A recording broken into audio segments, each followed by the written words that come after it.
Hi friends, Vikram വേദയുടെ പുതിയൊരു upcoming episode റിവ്യൂയിലേക്ക് എല്ലാവർക്കും സ്വാഗതം. ഇങ്ങനെ കമലാമ്മയാണെങ്കിൽ ശ്രീജയോട് പറയുന്നുണ്ട്, ശ്രീജയ് നാളെ എന്തായാലും ചെറിയൊരു പായസമെങ്കിലും വെക്കണം, നാളെ വിക്രമിൻ്റെ പിറന്നാളാണ്, എനിക്കൊന്ന് അമ്പലത്തിലും പോകണമെന്ന് ഇങ്ങനെ പറയാണ് കേട്ടോ. അപ്പോഴേക്കും ശ്രീജ ചോദിക്കുന്നുണ്ട്, ആണോമ്മേ നാളെയാണോ വിക്രമിൻ്റെ പിറന്നാൾ? എങ്കിൽ പിന്നെ ഇത് നമുക്ക് വേദയോട് പറയണ്ടേ, വേദയ്ക്ക് ഒരുപാട് സന്തോഷമാവും എന്നിങ്ങനെ പറയുമ്പോഴേക്കും കമലാമ്മ പറയാണ്, ഏയ് ഇതിപ്പോൾ വേദയോടൊന്നും പറയാൻ നിൽക്കണ്ട, ആ കുട്ടി ഇതിനിപ്പോൾ ആ സന്തോഷത്തിൻ്റെ പേരിൽ ആ കുട്ടി എന്തെങ്കിലുമൊക്കെ ചെയ്യും, അതിൻ്റെ പേരിൽ പിന്നീട് ലാസ്റ്റ് ആ കുട്ടിക്ക് തന്നെ ഒരുപാട് വേദനകളെ മിച്ചമുണ്ടാവുകയുള്ളൂ, അതുകൊണ്ട് എന്തായാലും ആ കുട്ടിയോട് പറയണ്ടെന്ന് ഇങ്ങനെ പറയാണ് കേട്ടോ. ഏയ് അത് ശരിയാണോ അമ്മേ, എന്തായാലും ആ കുട്ടി വിക്രം അമ്മ തന്നെയല്ലേ എപ്പോഴും പറയാറുള്ളത്, വേദ വിക്രമിൻ്റെ ഭാഗ്യമാണെന്നൊക്കെ, എന്നിട്ടിപ്പോൾ അമ്മ തന്നെയാണോ വിക്രമിൻ്റെ പിറന്നാൾ പറയണ്ടെന്ന് പറയുന്നത്? അതൊന്നുമല്ല ശ്രീജയ്, വേദമോള് ഇക്കാര്യം അറിഞ്ഞാൽ എല്ലാവരും ഇവിടെ എന്തെങ്കിലും ഒരു സർപ്രൈസ് ഒരുക്കും, പിന്നെ അതിൻ്റെ പേരിൽ ആ കുട്ടിക്ക് എന്നും ഒരു സ്വസ്ഥതക്കേടേ ഉണ്ടാവുകയുള്ളൂ. അവൻ്റെ കാര്യം തന്നെ അറിയാലോ, അവനത് തീരെ ഇഷ്ടപ്പെടുകയില്ല, പിന്നെ എന്തിനാ ആ കുട്ടീനെ വെറുതെ മനസ്സ് വിഷമിപ്പിക്കുന്നതെന്ന് ഓർത്തിട്ടാ. എന്തായാലും ഞാൻ പറഞ്ഞതിനകത്ത് മാറ്റമൊന്നുമില്ല, വേദയാണെങ്കിൽ വിക്രമിൻ്റെ ഭാഗ്യം തന്നെയാണ്, രാജകുമാരിയെ പോലെ കഴിഞ്ഞ ഒരു പെൺകുട്ടിയാണ് ഈ വീട്ടിൽ വന്നിട്ട് ഇപ്പോൾ ഇത്രയും ത്യാഗങ്ങളൊക്കെ സഹിച്ചിട്ട് ഇവിടെ കഴിയുന്നത്. അപ്പോൾ തന്നെ ആ കുട്ടിയുടെ മനസ്സ് നമുക്കറിയാവുന്നതല്ലേ. എന്തായാലും നീ ഇപ്പോൾ തൽക്കാലം വേദയോട് പറയണ്ട എന്നിങ്ങനെ പറയുന്നുണ്ട് കേട്ടോ. എന്നാൽ വേദയോട് ആ കാര്യമൊന്നും പറയാഞ്ഞിട്ട് നമ്മുടെ കമലാമ്മയ്ക്കും തീരെ സമാധാനം ഉണ്ടായിരിക്കില്ല കേട്ടോ. അങ്ങനെ വേദ ഇങ്ങനെ വെളിയിലിരുന്ന് ഒരു ബുക്കും വായിച്ചിരിക്കുകയാണ് കേട്ടോ. അങ്ങോട്ടേക്ക് കമലാമ്മ ചെല്ലുന്നുണ്ട്. എന്താ മോളെ, എന്താ വായിക്കുന്നത്? ഏയ് അങ്ങനെയൊന്നും ഇല്ലമ്മേ, വായന എനിക്ക് ഒരുപാട് ഇഷ്ടമാണ്, അപ്പോൾ കൈ കിട്ടുന്ന നല്ല പുസ്തകങ്ങളെല്ലാം ഞാൻ വായിക്കാറുണ്ടെന്നിങ്ങനെ വേദ പറയുകയാണ് കേട്ടോ.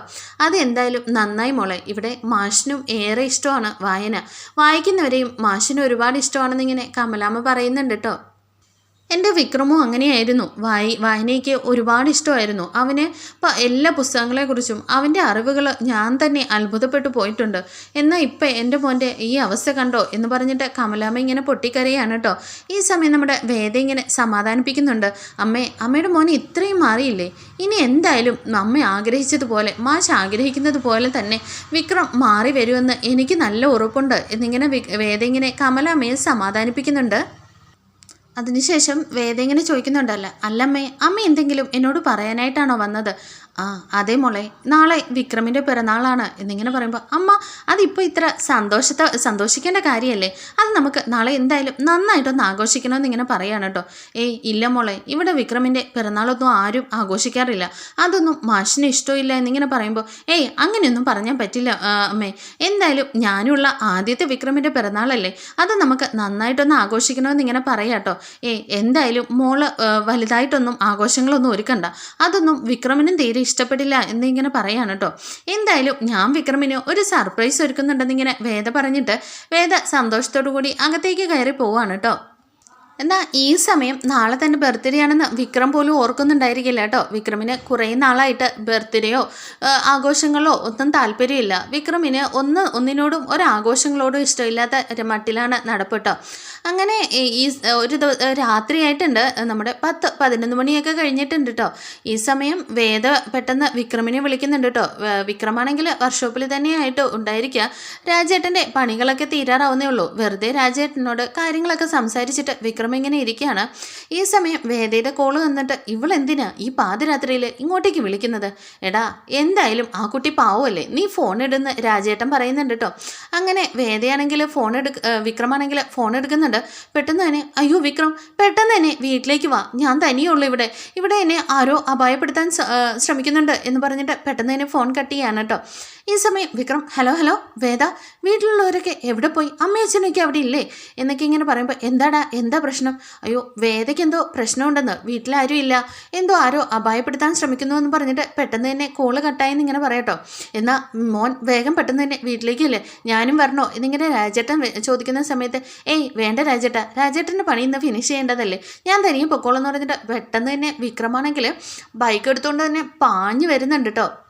അങ്ങനെ വിക്രം പാഞ്ഞു വരുന്ന ബൈക്കിൻ്റെ സൗണ്ട് കേൾക്കുമ്പോഴേ വേദയാണെങ്കിൽ മെയിൻ സ്വിച്ച് ഓഫ് ആക്കിയിട്ടുണ്ട് കേട്ടോ. എല്ലാവരും കിടന്നിട്ടുണ്ടാവും, രാത്രിയാണല്ലോ, നല്ല രാത്രിയായിട്ടുണ്ട്. മാഷും വിഷനും വിനയനും കമലമ്മയും എല്ലാവരും ഉറങ്ങിയിട്ടുണ്ടാവും. വിക്രമിൻ്റെ മുറിയിലാണെങ്കിൽ പെട്ടെന്ന് തന്നെ വേദയാണെങ്കിൽ കുറേ ഡെക്കറേഷൻസൊക്കെ ചെയ്ത് വെച്ചിട്ട് ഒരു കേക്കൊക്കെ വാങ്ങി വെച്ചിട്ടുണ്ട് കേട്ടോ. തന്നെയുമല്ല വിക്രമിന് വേദയാണെങ്കിൽ ഒരു സർപ്രൈസ് ഗിഫ്റ്റ് ഒരുക്കിയിട്ടുണ്ട്. എന്നാൽ ഇതൊന്നും വീട്ടിലുള്ള ആരും അറിയുന്നില്ല കേട്ടോ. അങ്ങനെ എല്ലാവരും ഉറക്കമാണ്, കറണ്ട് പോയതായിരിക്കും എന്ന് പറഞ്ഞിട്ട് നന്ദിനിയാണെങ്കിൽ ഈ മനുഷ്യനോട് ഞാൻ പറഞ്ഞതാ ഒരു AC മേടിക്കാനായിട്ട്, അതും മേടിക്കില്ല, നമ്മുടെ റൂമിൽ മാത്രം ഫിറ്റ് ചെയ്താൽ മതിയെന്ന് ഇങ്ങനെ പറയാണ് കേട്ടോ. എന്നാൽ നല്ല ഉറക്കത്തിൽ വിനയം പറയുന്നുണ്ട്, എന്താടി പാതിരാത്രിയിലും നീ ഇങ്ങനെ ഓരോന്നും പറയുന്നത്, AC ഒക്കെ പിന്നീട് മേടിക്കാം, നീ ഇപ്പോൾ കിടന്ന് ആ വിശറി എടുത്ത് വീശിയിട്ടേ കിടന്നുറങ്ങാൻ നോക്കാമെന്ന് ഇങ്ങനെ പറയാണ് കേട്ടോ. അങ്ങനെ അവരും കിടന്നുറങ്ങുന്നുണ്ട്. പിന്നീടായിട്ട് നമ്മുടെ വിക്രം പാഞ്ഞു വരുമ്പോഴേക്കും വീട്ടിൽ മൊത്തം ലൈറ്റ് ഓഫ് ആയിരിക്കും കേട്ടോ. അങ്ങനെ പാഞ്ഞു വന്നിട്ട് വേദയുടെ റൂമിലേക്കാണ്, കഥകൊക്കെ തുറന്ന് കിടക്കുകയാണ് കേട്ടോ. അങ്ങനെ വേദയുടെ റൂമിലേക്ക് വന്ന് പെട്ടെന്ന് തന്നെ എന്താണെന്ന് പറഞ്ഞിട്ട് ഇങ്ങനെ നോക്കുന്നുണ്ട്. വേദ എന്ന് വിളിക്കുന്നുണ്ടെങ്കിൽ വേദ മിണ്ടുന്നില്ല കേട്ടോ. അങ്ങനെ വിക്രമാണെങ്കിൽ റൂമിൽ എത്തിയെന്ന് മനസ്സിലായതിന് ശേഷം പെട്ടെന്ന് തന്നെ വേദ ലൈറ്റ് ഇടുകയാണ് കേട്ടോ. മെൻ സ്വിച്ചൊക്കെ ഓണാക്കുന്നുണ്ട്. അപ്പോഴേക്കും ഹാപ്പി ബർത്ത്ഡേ ടു യു എന്ന് പറഞ്ഞിട്ട് നമ്മുടെ വേദ വരികയാണ് കേട്ടോ. ഇത് കണ്ടിട്ട് വിക്രമിന് നല്ല ദേഷ്യം വരുന്നുണ്ട്. എന്താടി നീ കരുതിയത്, ഇങ്ങനെയാണോ വിഷ് ചെയ്യുന്നത്? മനുഷ്യനാകെ ഇപ്പോൾ എന്തെങ്കിലും സംഭവിച്ചു പോയിരുന്നെങ്കിൽ ആര് സമാധാനം പറഞ്ഞേനെ, ഇങ്ങനെയൊക്കെയാണോ നീ ചെയ്യുന്നതെന്ന് പറഞ്ഞിട്ട് വേദയോട് നല്ല ദേഷ്യപ്പെടുകയാണ് കേട്ടോ. അതെ, ഇന്ന് നിങ്ങളുടെ പിറന്നാളാണ്, നിങ്ങൾക്ക് വല്ല ബോധമുണ്ടോ എന്ന് ഇങ്ങനെ ചോദിക്കുകയാണ് കേട്ടോ. പെട്ടെന്ന് തന്നെ ഇത് കേൾക്കുമ്പോഴേക്കും നമ്മുടെ വിക്രം ആകെ ഷോക്കാവുന്നുണ്ട്.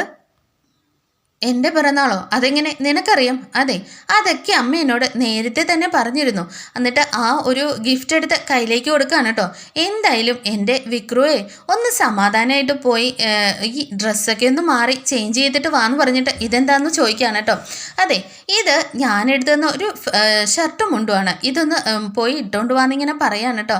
അങ്ങനെ എനിക്കിതിൻ്റെ ഒന്നും ശീലമില്ല, എനിക്കിപ്പോൾ അതിൻ്റെ ആവശ്യമില്ലെന്ന് പറയുമ്പോൾ വേദ പറയുന്നുണ്ട്, എന്തായാലും ഞാൻ മേടിച്ചതല്ലേ, എൻ്റെ ആഗ്രഹത്തിന് വേണ്ടിയിട്ട് ഇതൊന്ന് ഇട്ടുകൊണ്ട് വാ എന്നിങ്ങനെ പറയുകയാണേ. അങ്ങനെ വേദിയുടെ വാക്ക് തട്ടാൻ വയ്യാതെ വിക്രമാണെങ്കിൽ ഈ ഷർട്ടും മുണ്ടും ഒക്കെ ഇട്ടുകൊണ്ട് വരുമ്പോൾ വിക്രമിൻ്റെ കണ്ണൊക്കെ നിറയുന്നുണ്ട് കേട്ടോ. ആഹാ, ഈ ഗുണ്ട വിക്രമിൻ്റെ കണ്ണുനീരൊക്കെ ഉണ്ടായിരുന്നോ? ഞാൻ ഓർത്തു മറ്റുള്ളവരെ കരയിപ്പിക്കാൻ മാത്രമേ അറിയുന്നു, അപ്പോൾ കരയാനും അറിയാമല്ലേ എന്നിങ്ങനെ ചോദിക്കുമ്പോഴേക്കും നീ ഇങ്ങനെയൊന്നും പറയാതെ, എൻ്റെ പിറന്നാളൊന്നും ഞാൻ ഓർമ്മിക്കാറ് പോലെയില്ല, കുറേ നാളായിട്ട് എൻ്റെ ജീവിതം ആർക്കോ വേണ്ടി എങ്ങനെയോ അങ്ങ് പോകുന്നു എന്നുള്ളതേ ഉള്ളൂ എന്നിങ്ങനെ പറയാണ് കേട്ടോ. അതൊന്നും ഇപ്പോൾ ഇന്ന് ഈ നിമിഷം ഓർക്കണ്ട എന്ന് പറഞ്ഞിട്ട് നമ്മുടെ വേദയാണെങ്കിൽ കേക്ക് കട്ട് ചെയ്യാൻ പറയാണ് കേട്ടോ. അങ്ങനെ മെഴുകുതിരിയൊക്കെ ഊതിക്കെടുപ്പിച്ചിട്ട് നമ്മുടെ വേദ വിക്രമിനെ കൊണ്ട് കേക്ക് കട്ട് ചെയ്യുന്നുണ്ട്. വിക്രമാണെങ്കിൽ കേക്ക് കട്ട് ചെയ്തിട്ട് വേദയുടെ വായിൽ വെച്ച് കൊടുക്കുന്നുണ്ട്. രണ്ടുപേരും പരസ്പരം വേദയും വിക്രമിൻ്റെ വായിൽ വെച്ച് കൊടുക്കുന്നുണ്ട് കേട്ടോ. വിക്രമിന് ഒരുപാട് സന്തോഷമാകുന്നുണ്ട്. നീ എന്നെ ഇത്രത്തോളം സ്നേഹിക്കുന്നുണ്ടോ? എനിക്ക് ഈ സ്നേഹമൊന്നും എനിക്ക് അർഹതപ്പെട്ടതല്ല, ഞാനൊരു ഗുണ്ടയാണ്, നീ അങ്ങനെയൊന്നും അല്ല, നിനക്ക് നല്ലൊരു ഭാവിയുണ്ട്, നീ അത് കളഞ്ഞു കുളിക്കല്ലേ എന്നൊക്കെ പറയുമ്പോഴേക്കും പെട്ടെന്ന് തന്നെ വേദയാണെങ്കിൽ വിക്രമിൻ്റെ വായിങ്ങനെ പൊത്തുവാണ് കേട്ടോ. അപ്പോഴേക്കും വിക്രം പെട്ടെന്ന് ഷോക്കാവുകയാണ്. വിക്രമിന് കണ്ണൊക്കെ നിറഞ്ഞിട്ട് സന്തോഷം കൊണ്ട് തന്നെ പെട്ടെന്ന് വേദയെ ചേർത്ത് കെട്ടിപ്പിടിക്കുന്നുണ്ട് കേട്ടോ. അങ്ങനെ വിക്രമും വേദയും ഒരുപാട് സന്തോഷത്തിലാണ്. പെട്ടെന്ന് തന്നെ വിക്രമാണെങ്കിൽ ഷോക്കായി പെട്ടെന്ന് ആ ഒരു ഇതിൽ നിന്ന് ഞെട്ടി ഉണർന്നിട്ട് വേദ ഇങ്ങനെ തള്ളി മാറ്റുകയാണ് കേട്ടോ. അങ്ങനെ വീട്ടിൽ മാറ്റിയിട്ട് എന്താ വിക്രം, എന്താ സംഭവിച്ചത്? ഒന്നുമില്ല, നീ മാറി നിൽക്കെന്ന് പറഞ്ഞിട്ട് നമ്മുടെ വിക്രമാണെങ്കിൽ വേദ ഇങ്ങനെ മാറ്റി നിർത്തുന്നുണ്ട്. അങ്ങനെ നമ്മുടെ വിക്രമിൻ്റെ പിറന്നാൾ ഒരുപാട് നാളത്തിന് ശേഷം നമ്മുടെ വേദയുടെ കൂടെ നന്നായിട്ട് ആഘോഷിച്ചിട്ട് ഉണ്ട്. ബാക്കി വരുന്ന അടുത്ത വിശേഷങ്ങൾ നമുക്ക് അടുത്ത എപ്പിസോഡിൽ കാണാം. Thank you for watching.